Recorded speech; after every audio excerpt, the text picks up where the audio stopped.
ठीक है, ठीक है। इसको खाना नहीं कर सकते।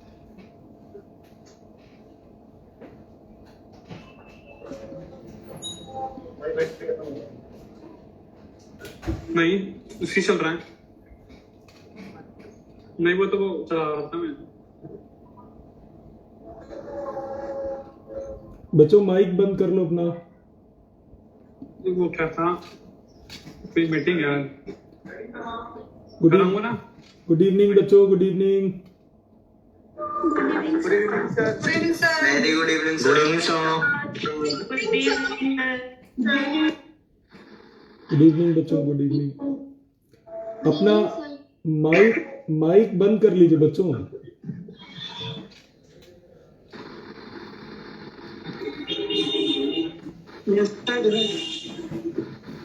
बच्चों अपना माइक बंद कर लीजिए। Yes sir.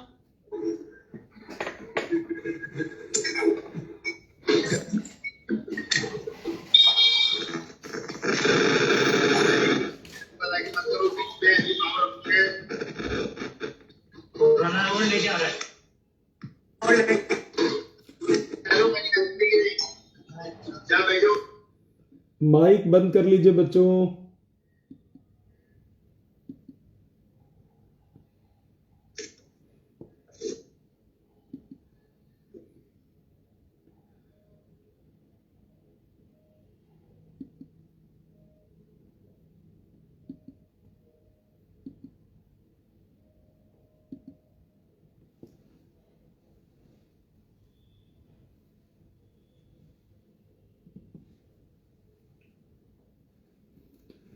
Good evening sir, good evening.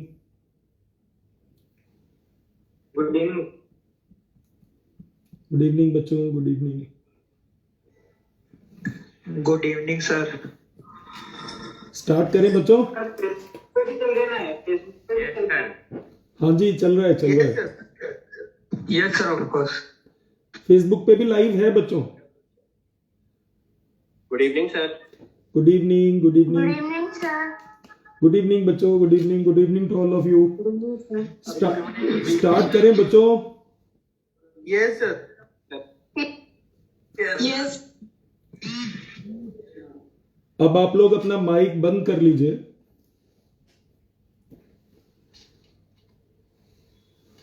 और मैं आज की मीटिंग का कॉन्टेक्स्ट बता देता हूं।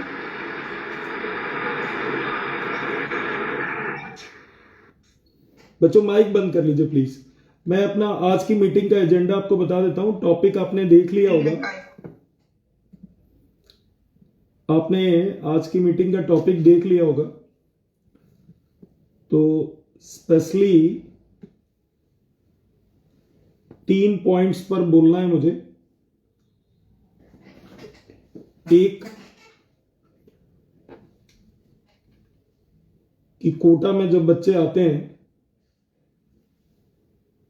तो आकाश कोटा ही क्यों।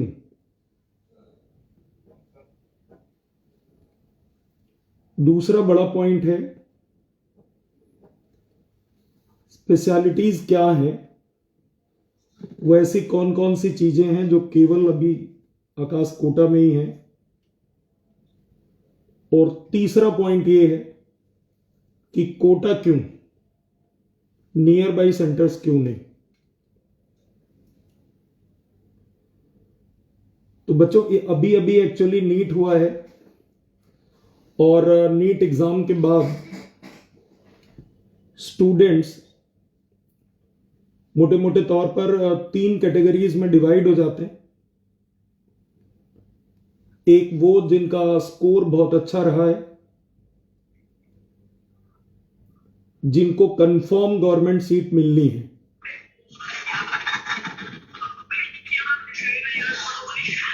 दूसरी कैटेगरी उन बच्चों की है प्लीज अपना माइक बंद कर लीजिए।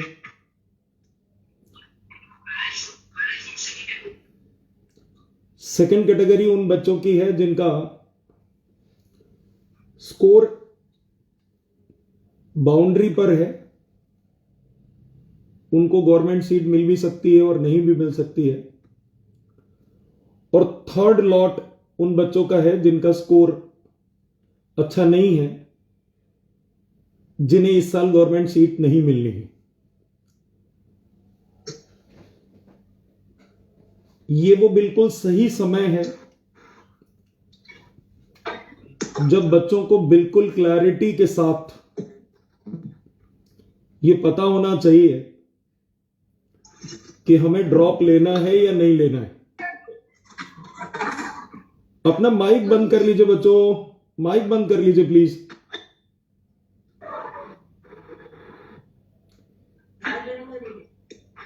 तो ये जो सेशन है ये इसीलिए ऑर्गेनाइज किया गया कि बिल्कुल सही समय पर आपको प्रॉपर गाइडेंस मिले।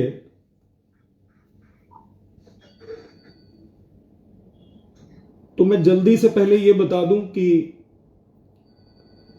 जिनको कंफर्म गवर्नमेंट सीट मिल रही है, जिनका स्कोर बहुत अच्छा आ रहा है, they need not to worry. और उनके लिए भी एक लाइन बोलूंगा कि आप लोग भी एक दो दिन मस्ती कर लीजिए और उसके बाद अपना कोई एक ऐसा टॉपिक उठा लीजिए। बायोकेमिस्ट्री मैं सजेस्ट करूंगा, बायोकेमिस्ट्री उठा के तैयारी करनी शुरू कर दीजिए। और जब तक काउंसलिंग होगी, मेडिकल कॉलेज मिलेगा, तब तक आपका बायोकेमिस्ट्री कंप्लीट हो जाएगा। तो टाइम आप लोग भी वेस्ट ना करें। जो दूसरा लॉट है जो बाउंड्री पर बैठा हुआ है, उनके लिए भी एक पॉइंट है बड़ा इंपॉर्टेंट। मैं तो समझी कि सवाल माइक बंद कर लीजिए प्लीज। जो बाउंड्री पर हैं बच्चे, उनके लिए भी बताना चाहूंगा कि इस बार पेपर में स्पेशली फिजिक्स की बात करें तो पेपर लेंदी था, टाइम टेकिंग था और समय ज्यादा लग रहा था। इसी वजह से पेपर को टफ बोला जा रहा है इस साल। 180 क्वेश्चंस की बजाय 200 क्वेश्चंस थे, तो वहां भी आपको 20 क्वेश्चंस एडिशनली देखने थे। अगर पर क्वेश्चन 1 मिनट भी लगाया होगा तो 20 मिनट एक्स्ट्रा चाहिए थे इस बार। तो टाइम कम पड़ा इस बार और टाइम की लिमिटेशन की वजह से पेपर को डिफिकल्ट बोला जा रहा है। पेपर डिफिकल्ट नहीं था, टाइम टेकिंग था, इसीलिए डिफिकल्ट बोला जा रहा है। तो उन 3 घंटों में जब आपने एग्जाम दिया होगा तो मैं उम्मीद करता हूं कि आपको टाइम की इंपॉर्टेंस समझ में आ गई होगी। आप सोचो कि अगर आपको 1 घंटा एडिशनली मिल जाता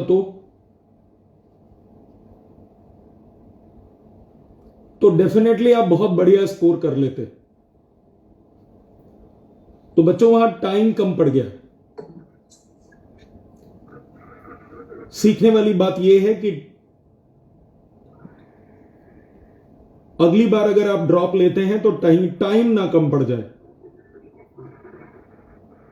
और आप भी जानते हो कि प्रिपरेशन में 2 साल का सिलेबस है, पूरा 11th और पूरा 12th, और केवल पढ़ाना नहीं होता, तैयार कराना होता है। और तैयार भी इस लेवल का कराना होता है कि बच्चा 17 लाख और 18 लाख बच्चों में फाइट कर सके, अच्छी फाइट दे वो, और लड़के जीत के आए, गवर्नमेंट सीट लेके आए।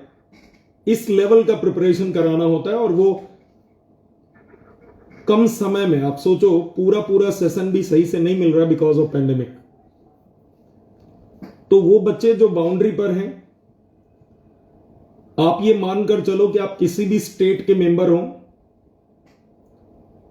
हर स्टेट में लास्ट ईयर के कंपैरिजन में 15-20 नंबर का कट ऑफ कम जाने के चांसेस हैं as compared to last year.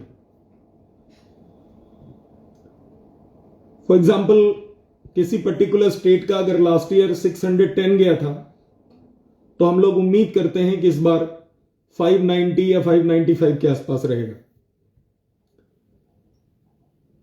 इससे एक चीज आपको कंफर्म हो जाएगी कि आप इन हो या आउट।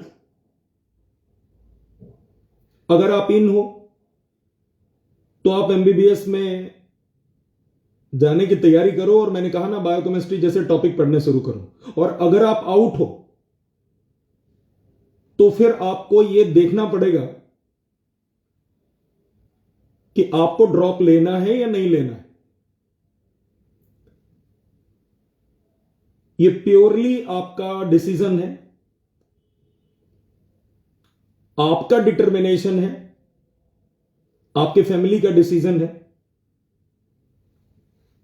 बीइंग ए एक्सपर्ट, हम आपको यही बोलना चाहेंगे कि अगर आप जनरल से बिलोंग करते हैं और अगर आपके मार्क्स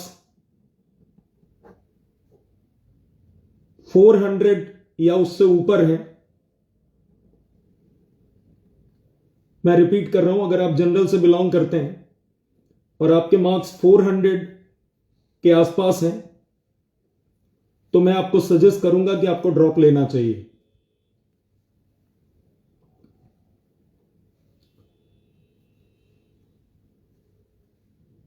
मैं ऐसा बिल्कुल नहीं कह रहा कि जो बच्चे 400 से नीचे हैं अगर वो ड्रॉप लेंगे तो सक्सेसफुल नहीं होंगे। मैं ऐसा बिल्कुल नहीं कह रहा हूं। मैं आपको इसी साल का एक एग्जाम्पल देता हूं। एक लड़का था आयुष, यही आकाश कोटा का था आयुष।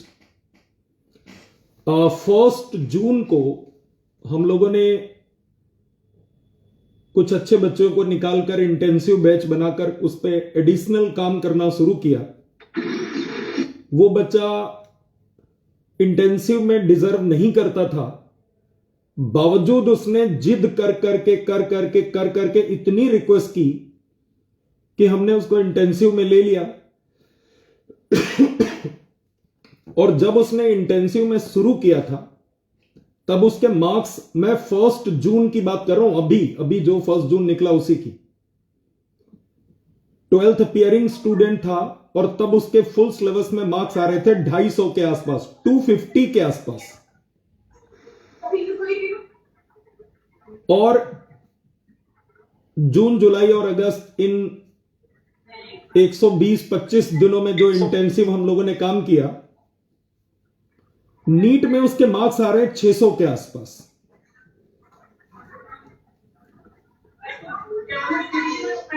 मतलब अगर पूरा सिलेबस आपका कंप्लीट हो जाए, उसके बाद जो फिनिशिंग चाहिए, परफेक्ट फिनिशिंग, और वो भी, प्लीज अपना माइक बंद कर लीजिए, माइक बंद करिए प्लीज। ऐसे लोग क्यों ज्वाइन करते हैं?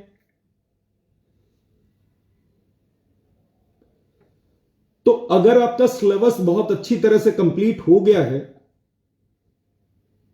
देखो सिलेबस बहुत अच्छी तरह से तैयार करना, पूरे सिलेबस को थॉरोली पढ़ लेना एक बात है, और रिवाइज करके उसका आउटकम निकाल लेना बिल्कुल अलग बात है। मार्क्स निकालना एक आर्ट है, पढ़ना एक चीज है, और उस पढ़ाई को यूज करके मार्क्स निकालना बिल्कुल अलग बात है। तो उस बच्चे ने लास्ट के 3 महीने जो 250 पर चल रहा था, लगभग 250 के आसपास चल रहा था, वो बच्चा 3 महीने के रिगरस वर्क के बाद 600 पे पहुंच गया। तो ये तो मैं बिल्कुल भी नहीं बोल सकता कि कौन सा बच्चा कब कमाल कर देगा, कब उसके दिमाग में रिवॉल्यूशन आएगा। तो ये तो बोला ही नहीं जा सकता कि किस स्कोर के नीचे का बच्चा सेलेक्ट ही नहीं हो सकता, ये तो हम कह ही नहीं सकते, क्योंकि 250 वाला बच्चा 3 महीने में 600 नंबर निकाल सकता है। तो फिर कोई भी बच्चा कुछ भी कर सकता है, लेकिन ऑन एन एवरेज हमें कुछ तो बोलना पड़ेगा। इसलिए मैं बोल रहा हूं कि 350-400 के आसपास अगर आपके नंबर हैं और आप निराश हो रहे हो, हताश हो रहे हो, तो वो हताश होने की जरूरत नहीं है, आपको ड्रॉप लेना चाहिए।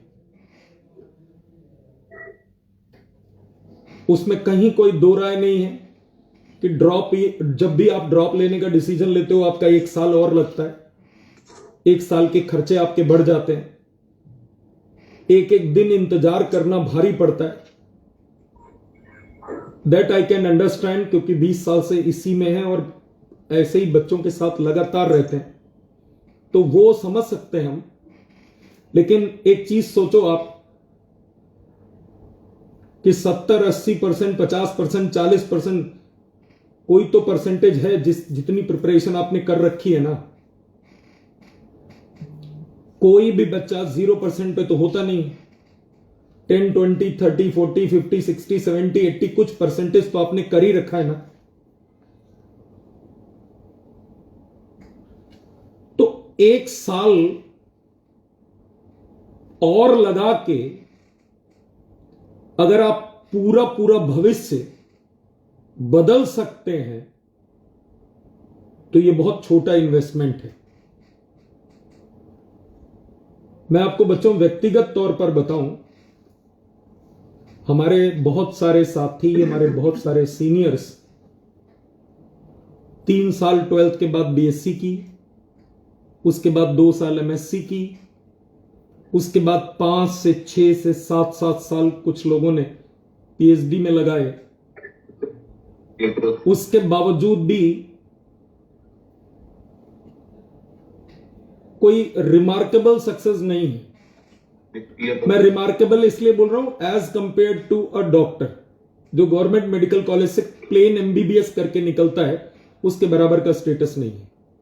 तो 3 साल बीएससी, 2 साल एमएससी और 5 साल पीएचडी, ये 10 साल जीवन के इन्वेस्ट करने के बाद भी कोई बहुत सेटिस्फैक्टरी पोजीशन है नहीं, दिखती नहीं है आज की डेट में।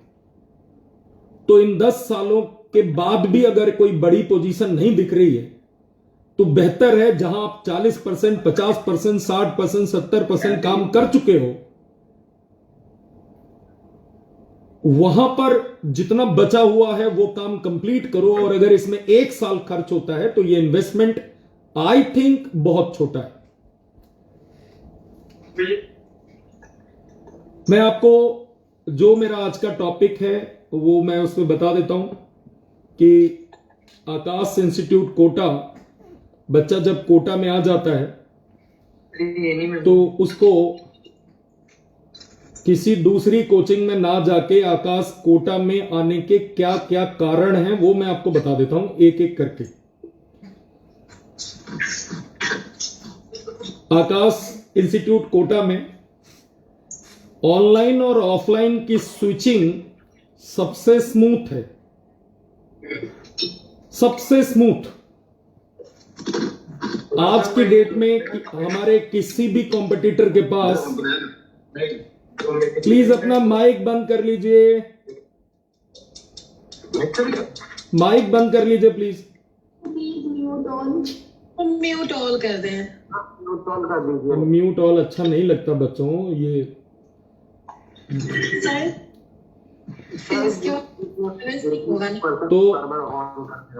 तो बच्चों ऑनलाइन और ऑफलाइन की जो स्विचिंग है, ऑनलाइन और ऑफलाइन की जो स्विचिंग है वो हमारी सबसे स्मूथ है। आज की डेट में हमारे किसी भी कॉम्पिटिटर के पास इतनी स्विचिंग स्मूथ नहीं है। और ऑनलाइन प्लस ऑफलाइन के कॉम्बो की अगर बात करें तो कोई भी वहां स्टैंड नहीं करता जहां आकाश खड़ा है। जैसे ही ऑफलाइन स्टार्ट होगा, ऑफलाइन में तो ठीक है, हम भी पढ़ा रहे हैं, हमारे कॉम्पिटिटर भी पढ़ा रहे हैं, लेकिन जब बात ऑनलाइन प्लस ऑफलाइन की आती है तो फिर इस कॉम्बो के सामने कोई एग्जिस्ट नहीं करता आज की डेट में। आकाश की एक और बहुत ही बड़ी खास बात है कि हम लोग थ्योरी में इररिलेवेंट कंटेंट बिल्कुल नहीं पढ़ाते, टू द पॉइंट अप्रोच है। हमारी फिलॉसफी शॉर्ट एंड स्वीट वाली है, जो पूछा जाता है उसी दायरे में रहते हैं, इररिलेवेंट थ्योरी बिल्कुल भी डिलीवर नहीं होती। बहुत स्ट्रिक्टनेस के साथ ऑडिट होती हैं चीजें, क्योंकि जब आप टू द पॉइंट पढ़ेंगे तो आपके पास टाइम ज्यादा मिलेगा आपको, और जो टाइम आपको ज्यादा मिलेगा उसमें आप नंबर ऑफ रिवीजन्स बढ़ा सकते हैं। और आप भी जानते हो नंबर ऑफ रिवीजन्स जितने ज्यादा होंगे आपके मार्क्स उतने इंप्रूव होंगे, आपकी रैंक उतनी इंप्रूव होगी, आपका मेडिकल कॉलेज उतना इंप्रूव होगा, आपकी लाइफ का स्टेटस उतना इंप्रूव होगा। तो इररिलेवेंट थ्योरी हम नहीं पढ़ाते, क्योंकि जब भी इररिलेवेंट थ्योरी हम पढ़ाते हैं तो दो बहुत बड़े बड़े नुकसान होते हैं, और यह बहुत बड़ा माइलेज है आकाश कोटा के साथ। क्योंकि इररिलेवेंट थ्योरी अगर बच्चों आप पढ़ते हो तो उसमें आपका समय खराब होता है, समय खराब होता है, नंबर ऑफ रिवीजन्स कम हो जाते हैं, रिवीजन कम हो जाएंगे, मार्क्स कम आते हैं, पूरा कंसाइज हो जाता है सब आगे से लेके पीछे तक। और दूसरा बड़ा नुकसान क्या होता है इररिलेवेंट थ्योरी पढ़ने का, कि जब आपको 2 पॉइंट इंपॉर्टेंट थे 20 पॉइंट पढ़ा दिए गए 2 पॉइंट की जगह, तो आपकी सेलेक्टिविटी कमजोर हो जाती है। वो 2 इंपॉर्टेंट कौन से हैं, अगर वो 2 ही पढ़ाए गए तो आपको 2 ही याद है, अगर 20 पढ़ाए गए तो वो 2 कौन से इंपॉर्टेंट है, इसमें बहुत समय लगेगा बच्चों। तो सेलेक्टिविटी खराब हो जाती है, अनवांटेड कंटेंट पर आपकी एनर्जी और टाइम वेस्ट होता है। यह बहुत बड़ा माइलेज है आकाश के साथ। थर्ड बच्चों, थर्ड एक बहुत बड़ा पॉइंट है, इस पे हमें बहुत ज्यादा इलेबोरेट करने की जरूरत नहीं है, क्योंकि आज की डेट में जो मेडिकल एरिना है, स्पेशली नीट की बात करें तो ये सब जानते हैं कि आकाश के स्टडी मटेरियल क्वालिटी का कोई तोड़ नहीं है, उसका कोई कॉम्पिटिटर ही नहीं है, तो उस पर हम बात ही नहीं करते हैं। अगले पॉइंट पर आते हैं टेस्ट क्वालिटी को लेकर। टेस्ट क्वालिटी, बच्चों माइक बंद कर लीजिए। टेस्ट क्वालिटी हमारी रिमार्केबल है। एक्चुअली टेस्ट क्वालिटी हमारी हमारे कॉम्पिटिटर से बहुत अच्छी क्यों है, मैं आपको लॉजिक बताता हूं। पहला बड़ा लॉजिक यह है कि जो टीचर क्लास में पढ़ाएगा कभी भी उसका बनाया हुआ सवाल पेपर में उन बच्चों को नहीं मिलेगा जिस टीचर ने जिन बच्चों को पढ़ाया है। उसका फायदा यह है बच्चों कि अगर कोई भी लाइन मैं पढ़ाने से चूक गया, भूल गया, तो आपका पेपर बन के आ रहा है दिल्ली से या नोएडा से या किसी भी दूसरी ब्रांच से, उसको तो नहीं मालूम है ना कि मैंने क्या पढ़ाया और क्या छोड़ दिया। तो जो जजमेंट है वो बड़ा फेयर होता है। कभी भी ऐसा आकाश में नहीं होता कि हम जो पढ़ाएं वही पूछ लें, और वो तो तुमको आता ही है, बड़े खुश रहोगे साल भर, लास्ट मोमेंट पर उसका नुकसान होता है। साल भर तो बड़ी प्रसन्नता रहती, क्योंकि जो हमने पढ़ाया वही हम पूछते हैं। तो यह आकाश में बिल्कुल नहीं होता। जो टीचर पढ़ाता है उसके बनाए हुए सवाल साल भर उन बच्चों को देखने को नहीं मिलते। दूसरा बच्चों बहुत बड़ा लॉजिक यह है, पेपर में हमारे यहां सारे टीचर कंप्लीट सिलेबस वाले हैं। अब सोचो अगर एक ही टॉपिक अगर कोई टीचर पढ़ाए, फॉर एग्जांपल मैं केवल इकोलॉजी पढ़ाऊं, तो जब मैं इकोलॉजी का सवाल बनाऊंगा तो मैं कभी भी उसमें एक ऑप्शन फिजियोलॉजी का नहीं डाल सकता, कभी भी एक ऑप्शन में जेनेटिक्स का उसमें नहीं घुसा सकता एडॉप्टेशन को लेकर। मतलब अगर मैं मिक्स करना चाहूं मल्टीपल टॉपिक्स को तो कभी भी ऐसा सवाल एक भी नहीं बन पाएगा।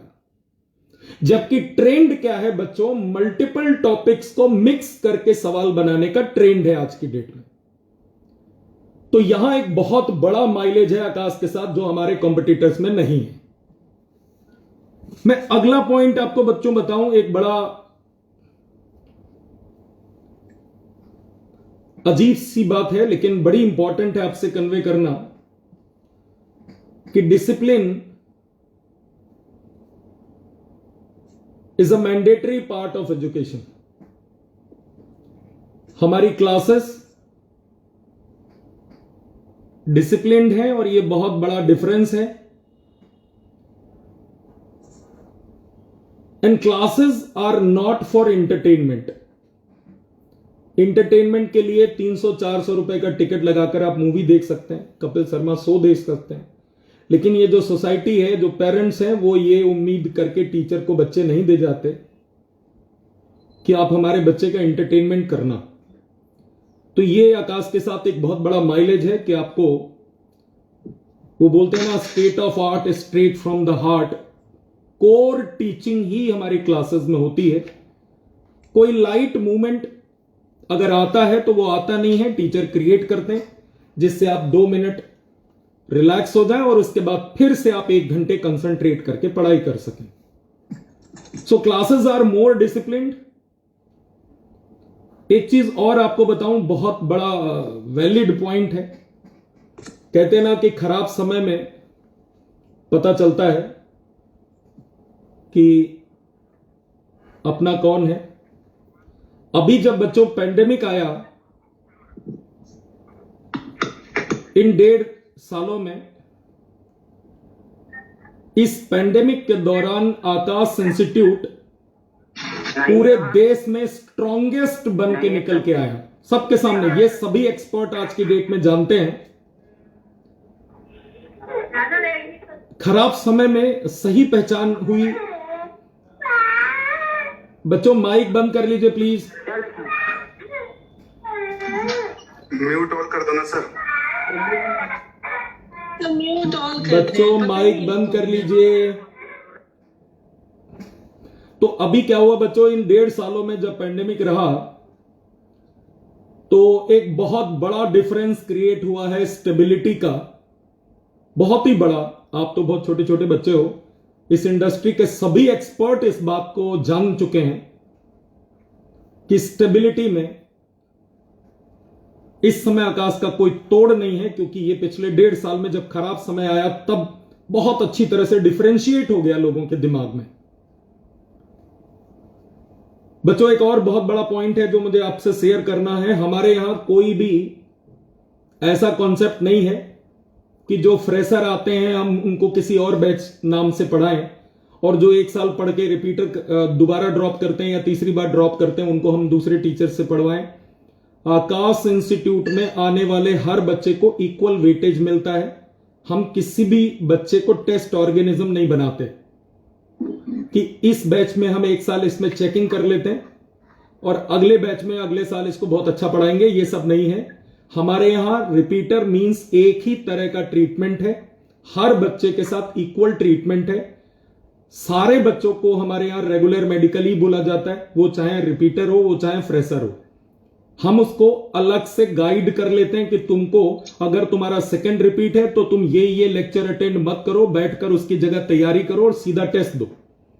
लेकिन हम पूरी बैच के साथ प्रयोग बिल्कुल नहीं करते। एक और बहुत ही बड़ा पॉइंट है, वो भी मैं आपको बहुत आज क्लैरिटी से बता दूं कि हम कभी ऐसा नहीं करते कि साल भर मॉड्यूल पढ़ाते रहें अनवांटेड मटेरियल और लास्ट में बोल दें कि आप एनसीईआरटी पढ़ लो। ये कभी नहीं करते हम। हमारा डे 1 से फोकस रहता है एनसीईआरटी पर और डे लास्ट तक वही रहता है। डे 1 से एनसीईआरटी पर ही फोकस करते हैं और लास्ट तक यही बोलते रहते हैं। इस बात में हमारी काउंसलिंग में कोई चेंज नहीं आता। चाहे आप हमारी जनवरी की काउंसलिंग सुन लो, चाहे आप हमारी जुलाई की काउंसलिंग सुन लो, और चाहे बच्चों आप हमारी लास्ट में मई जून जुलाई अगस्त की काउंसलिंग सुन लो, आपको एनसीईआरटी ही मिलेगा हमारी हर बात में। और ये मैं आपको बताऊं, इन सब चीजों का ये नतीजा है कि लास्ट ईयर भी हमारा जो बच्चा है वो 695 पे गया था। हमारा जो बेस्ट स्कोर है 695 गया लास्ट ईयर भी, और डेफिनेटली इस साल इससे भी अच्छा उम्मीद है हमें कि 695 से जाएगा, ऊपर ही जाएगा। और आप भी बच्चों समझते हो कि जो 690, 695, 700, 710 लाते हैं ये सभी बच्चे एक जैसे हैं। वहां 2-3 सर्कल अगर गलत भर दिए, इधर उधर हो गया तो सब इधर उधर हो जाता है, और लेकिन बच्चे वो सभी ऑलमोस्ट एक जैसे होते हैं। और आपको बच्चों ये भी ध्यान देना चाहिए कि अगर हम 500, 600, 700, 800 एक बहुत छोटा साइज के साथ ये रिजल्ट दे रहे हैं तो ये अमेजिंग है, और ये बताता है कि बिल्कुल हम नेक टू नेक फाइट देने वाली स्ट्रॉन्गेस्ट टीम के साथ हैं। एक हमने बोला है ना विनिंग ब्रिगेड, तो आप बोल सकते हैं कि विनिंग ब्रिगेड है, क्योंकि 695 या 700 मार्क्स दे आर इक्विवेलेंट। आप उन्हें चाहे 710 के बराबर मान लीजिए, 720 के बराबर मान लीजिए, और खासकर तब आपको इसे बहुत ज्यादा वेटेज देना पड़ेगा जब हमने ये बहुत छोटे साइज में से निकाल के दिया है रिजल्ट। और इस साल भी उम्मीद करते हैं कि बेहतरीन रिजल्ट एक्सपेक्टेड है। आपको बच्चों बता दें, कुछ स्पेशलिटीज हैं हमारी जो और शायद ही कहीं मिले। हम लोग कोशिश करते हैं कि बच्चों को केवल टीचिंग ही नहीं, 360 डिग्री गाइडेंस देते रहें। उनकी डाइट्स पर भी बात करते हैं, उनके बॉडी हाइड्रेशन पर भी बात करते हैं, उनके हेल्थ पर भी बात करते हैं, उनकी लर्निंग पर भी बात करते हैं, वो जल्दी से डेटा रिट्रीव कैसे बात करें इस पर बात करते हैं, उनको नोट्स कैसे बनाने चाहिए इस पर हम सेमिनार लेते हैं। कहने का मतलब हम 360 डिग्री कोशिश करते हैं कि बच्चा सीखे। हमने सब्जेक्ट वाइज हेल्पलाइन नंबर्स बना रखे हैं। फिजिक्स के लिए हेल्पलाइन नंबर्स अलग हैं, केमिस्ट्री के लिए अलग हैं, जूलॉजी के लिए अलग हैं, बॉटनी के लिए अलग हैं। और फ्रीक्वेंटली ऑलमोस्ट हर 15 डेज के बाद हम ये नंबर शेयर कर देते हैं, जिससे कि अगर आप भूल गए हो तो फिर से याद कर लो। तो सब्जेक्ट वाइज हमने हेल्पलाइन बनाए जिससे कि आपको डाउट्स में असुविधा ना हो। नॉन एकेडमिक इश्यूज के लिए बच्चों हमने अलग से हेल्पलाइन बना रखी है।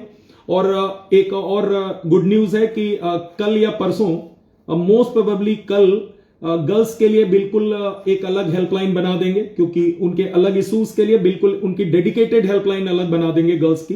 तो कल या परसों ये भी मैं लॉन्च कर रहा हूं। अपने यहां एक बहुत बड़ी फैसिलिटी है, आई ट्यूटर फैसिलिटी है। 50-60 कंप्यूटर सेट्स हर समय रेडी रहते हैं, अलॉन्ग विद प्रॉपर हेल्प। आपको वहां पर प्रॉपर हेल्पिंग हैंड्स भी मिल जाएंगे जो आपको समझा देंगे। किसी भी वजह से अगर आपका कोई भी लेक्चर छूट गया है तो आपके मल्टीपल वेरिएंट्स हैं, आप उन लेक्चर्स को बढ़िया बड़े आराम से बैठ के आई ट्यूटर पर सारी वो चीजें देख सकते हो, अगर आपका कोई भी लेक्चर मिस हो गया किसी भी वजह से। दूसरी बात बच्चों, यहां केवल पीटीएम ही नहीं होती, 1-to-1 कनेक्ट है। हमारे टीचर्स सभी 1-to-1 कनेक्ट होता है। हर बच्चे से वो अलग से मीटिंग लगाकर बात करते हैं और उनके इश्यूज को सॉल्व करते हैं। मोटिवेशनल सेशंस, आप बच्चों विटनेस हो इस बात के कि मैं लगभग हर 20-25 दिन बाद मोटिवेशनल सेशंस लेता रहता हूं। जहां तक स्कॉलरशिप की बात है, स्कॉलरशिप के लिए दो चीजें, एक तो प्रोस्पेक्टस में मल्टीपल क्राइटेरियाज हैं स्कॉलरशिप्स के, वो सब एप्लीकेबल हैं। दूसरा, हम लोग इंस्टेंट एग्जाम लेते हैं IACST, उसमें भी 90% तक स्कॉलरशिप अवेलेबल है। और तीसरा बच्चों, कई बार क्या होता है ना कि बच्चा IACST में भी स्कॉलरशिप अवेल नहीं कर पाता और कई बार वो प्रोस्पेक्टस की भी किसी कैटेगरी में फॉल नहीं करता। तो हमने क्या किया, अभी कोटा में स्कॉलरशिप असेसमेंट टीम बना दी है। बच्चा इंस्टेंट इंटरव्यू देता है टीचर्स की टीम के सामने, and this SAT team immediately उसको स्कॉलरशिप अलाउ कर देती है। हम बच्चे को हाथ के हाथ उसकी हेल्प कर देते हैं। कोटा आकाश इज प्योरली फॉर मेडिकल। इस बात का एज हमेशा हमें मिला है, हमेशा हर बच्चे को मिला है, क्योंकि हमारा पूरा फोकस मेडिकल पर ही रहता है। तो यहां A to Z सारी बातें मेडिकल की होती हैं, सारी एनर्जी मेडिकल पर ही है। और इसी वजह से आकाश में सेंटर ऑफ एक्सीलेंस बोला जाता है इसको, क्योंकि प्योरली हम लोग मेडिकल पर ही फोकस करते हैं। बच्चों, हर बैच शुरू होते समय हम लोग हेल्प डेस्क देते हैं बच्चों को। हेल्प डेस्क में बैच मेंटर भी अलॉट होता है, और बैच मेंटर ही नहीं, लास्ट में बच्चे विटनेस हैं कि जब हम उनको सेलेक्ट करते हैं, जब वो बहुत अच्छा परफॉर्म करते हैं, तो इंटेंसिव आते आते हम हर बच्चे को एक अलग मेंटर दे देते हैं। शुरू में बैच मेंटर मिलता है, लेकिन जब बच्चा धीरे धीरे अच्छा परफॉर्म करने लगता है, तो हमने इंटेंसिव जब बैच बनाया तो 35 बच्चे थे, हमने हर बच्चे को अलग अलग मेंटर दे दिया, जिससे कि उसकी टोटल कोई इशू बचे ना उसका। और जहां तक बच्चों बात है कि कोटा की, अब मैं आता हूं, बात करता हूं बच्चों कोटा की। सर तो मेरे को एक सवाल था सर, अर्जेंट था तो। मैं अपनी बात ले लूं, उसके बाद लूंगा इंटरेक्शन। Okay sir. जहां तक कोटा की बात है बच्चों, आपने इकोलॉजी के स्टूडेंट हो, आपने पढ़ा है ना कि इकोलॉजी में दो चीजें हैं, एक होता है जीन और दूसरा इंपैक्ट होता है इन्वायरमेंट का। तो जीन तो आपका पोटेंशियल है, और दूसरा एक बहुत बड़ा फैक्टर होता है इन्वायरमेंट। इकोलॉजी का हर बच्चा समझता है कि इन्वायरमेंट कितना ज्यादा इफेक्टिव होता है।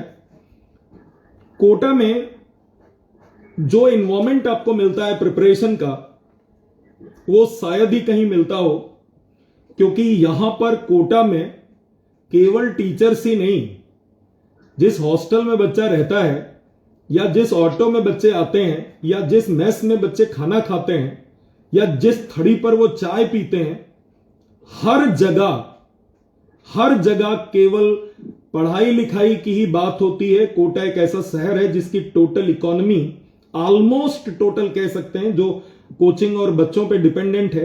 तो ये इन्वायरमेंट और कहीं नहीं है।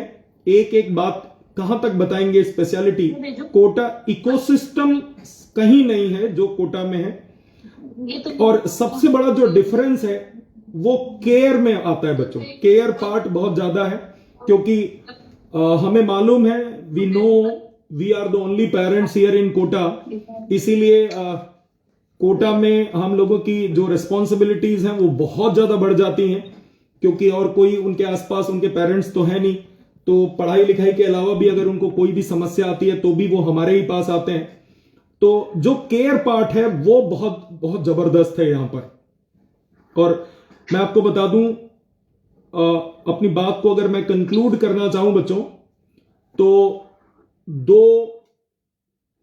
हम लोग इतनी मेहनत करना चाहते हैं और इनफैक्ट हम सही ट्रैक पर हैं, इतनी मेहनत हम कर रहे हैं कि पहला ऑप्शन है कि बच्चे का सिलेक्शन हो जाए, और दूसरा अगर वो बच्चा सेलेक्ट नहीं होता है तो उस पर इतनी ज्यादा मेहनत हो जाए कि जब वो बच्चा निकले तो वो मेहनत करना उसकी रूटीन का पार्ट बन जाए। वो ज्यादा स्मार्ट हो जाए, वो ज्यादा समझदार हो जाए, बड़ों की रिस्पेक्ट करने लगे, अपना काम खुद करने लगे। और सबसे बड़ी बात, कभी भी जीवन में हम इतना काम कर लेते हैं कि वो हमारी बुराई ना करे। और आप भी समझते हो कि कंपटीशन इतना बड़ा है कि यहां पर केवल एक फैक्टर नहीं है सिलेक्शन का। सिलेक्शन में एक बहुत बड़ा फैक्टर बच्चा खुद है, दूसरा बहुत बड़ा फैक्टर हम लोग हैं, उसके कोच हैं, और तीसरा बहुत बड़ा फैक्टर उसके पेरेंट्स हैं। जब ये तीनों अपना फुल पोटेंशियल देते हैं, स्टूडेंट, इंस्टीट्यूट और पेरेंट्स, तब जाकर बच्चा सेलेक्ट होता है। ये बहुत सही मौका है। मैं आपको ये भी बता दूं, बहुत मन करता है ये बोलने का, क्योंकि बहुत सारे पेरेंट्स आते हैं, एडमिशन करा देते हैं और उसके बाद बोलते हैं कि आज से इसके पिताजी आप हो, अब ये संभालो, ये बच्चा पकड़ो और इसे मुझे सेलेक्ट करा के दे देना। बच्चों बड़ा दुविधा होती है, बड़ा धर्म संकट होता है कि ऐसे पेरेंट्स को क्या कहें। ये सही मौका है। मैं बता देना चाहता हूं कि फीस जमा करा देने से सिलेक्शंस नहीं होते, एडमिशन करा देने से ही सिलेक्शन नहीं होता है। बच्चा 100% मेहनत करे, इंस्टीट्यूट 100% मेहनत करे, उसके बाद भी कुछ चीजें बचती हैं जो पेरेंट्स को करनी है। पेरेंट्स को अगर बच्चा कोटा में वो भेज रहे हैं तो उनको बहुत जल्दी जल्दी विजिट करनी चाहिए, बहुत जल्दी। इनफैक्ट मैं तो सजेस्ट करता हूं कि हर 20 दिन बाद, 20 दिन 22 दिन का गैप बड़ा आइडियल है। और मान लो आप कितना भी बिजी हैं, कोई भी आप काम करते हैं, लेकिन बच्चे से बड़ा तो कोई फैक्टर है नहीं, ये पेरेंट्स तो खैर जानते ही हैं। तो मैं सजेस्ट करूंगा आप पूरी जिम्मेदारी इस तरह से छोड़कर ना जाएं, क्योंकि वो अलग बात है कि हम हमारी जिम्मेदारी पूरी कोशिश करेंगे लास्ट तक निभाने की, लेकिन पेरेंट्स अगर 20 दिन बाद, हर 20 दिन बाद आ जाएगा तो मानकर चलो कि बच्चे का जो पूरा जो प्रिपरेशन का जो पैटर्न है वो पूरा बदल जाता है। हर 20-22 दिन बाद बच्चे के ऊपर ये रहता है कि फिर से पापा आएंगे, तो पापा मम्मी आएंगे, उनको बताना होगा क्या चल रहा है। तो बच्चे की जो प्रॉब्लम्स हैं बड़ी फ्रीक्वेंटली सॉल्व होती हैं, पेरेंट्स टीचर से बार बार मिल पाते हैं। तो मैं तो सभी पेरेंट्स से, अगर कोई भी पेरेंट हमारी बात सुन रहे हैं, तो मैं तो विद फोल्डेड हैंड्स रिक्वेस्ट करूंगा कि केवल ऐसा ना करें कि आप एडमिशन करा के चले गए और उसके बाद लास्ट मोमेंट पर आते हैं 15 दिन बाद या 20 दिन बाद। तो वो ये ना करें। एडमिशन कराने के बाद आपको हर 20 दिन बाद, 22 दिन बाद, 25 दिन बाद आके देखना होगा कि बच्चा कैसा कर रहा है। ज्यादा टोकना नहीं होता ना, तो उसकी बहुत ज्यादा एनालिसिस करनी होती है, बस उस पर भरोसा करना होता है, उससे मिलना होता है, लगातार आके बार बार देखना होता है। मैं आपको एग्जाम्पल बताऊं बच्चों, मैं नाम नहीं लूंगा। होता क्या है कि एक बच्चा बड़ा जबरदस्त है। मैं 1 जून से इस बार हमने इंटेंसिव शुरू किया था और हमने फोन करके सभी पेरेंट्स को बोल दिया कि प्लीज अब आप अपना बच्चा भेज दीजिए, आप लेके आ जाइए, भेज दीजिए। नहीं लाए, वो नहीं लाए। मैं एक पर्टिकुलर केस की बात कर रहा हूं। मैंने लाख बार, पूछो नहीं, पूरी मेहनत कर ली, अपने कई टीचर से फोन करवा लिया कि आप आ जाओ आ जाओ आ जाओ, बच्चे को लेके आ जाओ आ जाओ। वो नहीं आए और ऑनलाइन देते रहे, ऑनलाइन देते रहे। और लास्ट में जब हमने अति कर दी रिक्वेस्ट करने की कि सर मान जाओ, वैसे मत करो, नहीं तो ऑनलाइन वाला स्कोर ऑफलाइन में नहीं आएगा, तो यकीन मानो बच्चों, वो बच्चा हमें मिला 15 दिन के लिए, केवल 15 डेज के लिए वो लेके आए। और उनका कहना और उनका मानना ये था कि बच्चा हमारा ऑनलाइन में बहुत अच्छा कर रहा है। कितना अच्छा कर रहा है? 710, 715, 720 कर रहा था वो। अब इसी बेसिस पर वो हमारी बात ही नहीं सुन रहे और मैं लगातार बोल रहा हूं, 3 महीने से बोल रहा था कि सर इसको लेके आ जाओ, आप ज्यादा खुश मत हो, 720, 715, 700 स्कोर कर रहा है, इसमें कोई डाउट नहीं, बच्चा अच्छा है, इसमें कोई डाउट नहीं, हम सब जानते हैं, लेकिन लास्ट में आपको हमें देना पड़ेगा इसे, घर से मत कराओ प्लीज। और बच्चों फिर उन्होंने कुल मिलाकर हमारी बात नहीं सुनी। लास्ट के 15 दिन वो मुझे मिला हमारे टीचर्स को ऑफलाइन में, और उसका नतीजा ये हुआ कि उन 15 दिनों में उसके जो दिक्कतें थी, बहुत सारी दिक्कतें निकल के आई। हमने अलग अलग टीचर्स को लगाकर उस पर काम किया और आज की डेट में उसके 685 के आसपास स्कोर बन रहा है। अब आप सोचो, अब जानते हैं क्या है, 685 स्कोर बन रहा है। अब वो बच्चा भी बहुत खुश है और उसके पेरेंट्स भी बहुत खुश हैं। और अनफॉर्चुनेटली वो समझ नहीं पा रहे हैं कि कितना बड़ा नुकसान हो गया है उनका भी और मेरा भी। वो बच्चा जो कंफर्म 720 लाने का पोटेंशियल है, वो 685 लाकर खुश है। उसको मालूम ही है कि 685 में तो मुझे बेस्ट कॉलेज मिलना ही है, तो वो बहुत खुश है, बच्चा भी बहुत खुश और पेरेंट्स भी बहुत खुश। वो बार बार थैंक यू बोल रहे हैं और हम भी धर्म संकट में उनका थैंक यू एक्सेप्ट कर रहे हैं। उनको बता भी नहीं पा रहे कि हम कितना दुखी हैं, क्योंकि 720 वाले बच्चे को आप बात ना मानने की वजह से 685 पे कंप्रोव करना पड़ रहा है। तो मेरी रिक्वेस्ट है कि इस पूरे ड्यूरेशन में जब आप एडमिशन करवा लेते हैं तो अपने टीचर्स की प्लीज बात माने। ऐसे बहुत सारे बच्चे हैं जिनको हम बुलाते रह गए, वो लास्ट मोमेंट पर ऑफलाइन में नहीं आए और उनका जो उनका ड्रीम था उतने मार्क्स फिर लास्ट में नहीं आते हैं, फिर वो कॉम्प्रोमाइज हो जाता है। अच्छा, उनको क्या लगता है कि हमारा ऑनलाइन बहुत अच्छा चल रहा है, बड़ा अच्छा स्कोर आ रहा है, कोई प्रॉब्लम नहीं है, क्यों हम लास्ट में अपना ब्रेक करेंगे, इनर्सिया ब्रेक करेंगे। तो वो इनर्सिया ब्रेक नहीं हो रहा है, वो एक्चुअली एक्सपर्ट को मालूम है कि ऑनलाइन के मार्क्स लगातार जो आ रहे हैं, अचानक से जब OMR भरना पड़ जाएगा फिजिकली, तो फिर वो वैसा नहीं होगा, उसका इफेक्ट आएगा और वो चेंज आएगा, 20-25 नंबर कम हो जाएंगे और 20-25 नंबर कम होने से मेडिकल कॉलेज बहुत डिफरेंट होगा, तो सब कुछ बदल जाएगा। लेकिन उनको लगता है सब कुछ बढ़िया चल रहा है, वहां जाके क्या करना। और सच्चाई यह है कि कंफर्ट जोन से बाहर नहीं आना चाहते। अब और लास्ट में फिर पता चला कि वो खुश भी हो जाते हैं कि ठीक है, इतना स्कोर तो बहुत अच्छा, लेकिन वो हमारे लिए वो मधुमक्खी की तरह हो गया कि अगले साल अब हमें फिर से शहद बनाना है। हमारा तो वो छूट गया, जो 720 वाला था वो पता चला 680 पे। तो सोचो अगर कहीं एक ही बच्चा ऐसा होगा तो वो तो रह जाएगा। तो इसीलिए हम लोग 35-35, 40-40 बच्चे बहुत अच्छे छांट के रखते हैं आखिरी तक आते आते, लेकिन वो सारे बात नहीं मानते। तो ये सही समय है आप सभी से रिक्वेस्ट करने का कि आप केवल एडमिशन लेना ही काफी नहीं है। एडमिशन लेने के बाद जिस इच्छा से, जिस डिजायर के साथ, जिस उम्मीद के साथ, जिस पॉजिटिविटी के साथ आपने एडमिशन लिया है, प्लीज टीचर्स की बात माने, और कितनी बात माने मैं एक लाइन में बोलूंगा, भगवान की तरह माने। जो टीचर बोल दे बिल्कुल उसको बहुत अच्छी तरह से फॉलो करो। और मैं कहूंगा अगर आप उसमें चेंज करते हैं ना, टीचर्स के इंस्ट्रक्शंस को अगर आप चेंज करके अप्लाई करते हैं तो you are most welcome. But आपको और अच्छी प्रोडक्टिविटी देनी होगी। मतलब अगर आपको लगता है कि आपका तरीका ठीक है, थोड़ा सा चेंज करना चाहिए, तो बिल्कुल करो, मोस्ट वेलकम। लेकिन टीचर से डिस्कस कर लो, टीचर से बात कर लो और उनका अप्रूवल जरूर ले लो। बिना टीचर के अप्रूवल के चेंजेस नहीं करो, एज इट इज फॉलो करो टीचर्स के इंस्ट्रक्शंस को।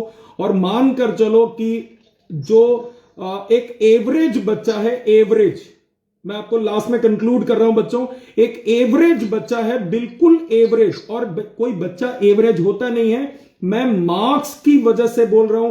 अगर मान लो कोई बच्चा 300 350 भी स्कोर करता है तो ऐसा बच्चा भी 6 महीने 7 महीने भी अगर जान लगाकर काम करे तो बड़ी स्मूथली 650 पहुंचा सकते हैं। हम और हमारी टीम आराम से पहुंचा देंगे हम लोग मिलकर 650 के आसपास। आज की डेट में अगर 350 के आसपास 300 भी आते हैं ना, लेकिन पूरी तरह से समर्पित भाव के साथ बच्चा चाहिए होगा। ये नहीं कि आधी आपकी मानेंगे आधी अपनी चलाएंगे, तो फिर हमारी जिम्मेदारी नहीं होती। हम लोग ये चाहते हैं कि जो जो हम बोलें वो प्लीज उसको फॉलो कर लो। और अगर 6 से 7 महीने भी सही तरह से चीजों को फॉलो कर लिया जाए तो मानकर चलो बच्चों 300-350 वाले में हम लोग 300 नंबर ऐड कर लेंगे साल भर में। मतलब कोई बड़ा टास्क नहीं है ये। बड़ा टास्क केवल यही है कि बच्चा पूरी तरह से इंस्ट्रक्शंस को फॉलो नहीं करता है और रिजल्ट चाहता है वो अपने डिजायर्ड रिजल्ट हमें मिले, और तौर तरीके हम आधे आपके मानेंगे आधे अपने चलाएंगे। तो बच्चों केवल एडमिशन लेना ही पर्याप्त नहीं है। हमारी ये रिक्वेस्ट है कि आप एडमिशन भी लें और टीचर्स की प्लीज बात माने थ्रू आउट द सेशन जब तक नीट हो नहीं जाता। ठीक है बच्चों, thank you. Thank you sir. Thank you sir. Sir मुझे एक डाउट था। हाँ बच्चों बोलो। सर जब अभी हमने टेस्ट दिया था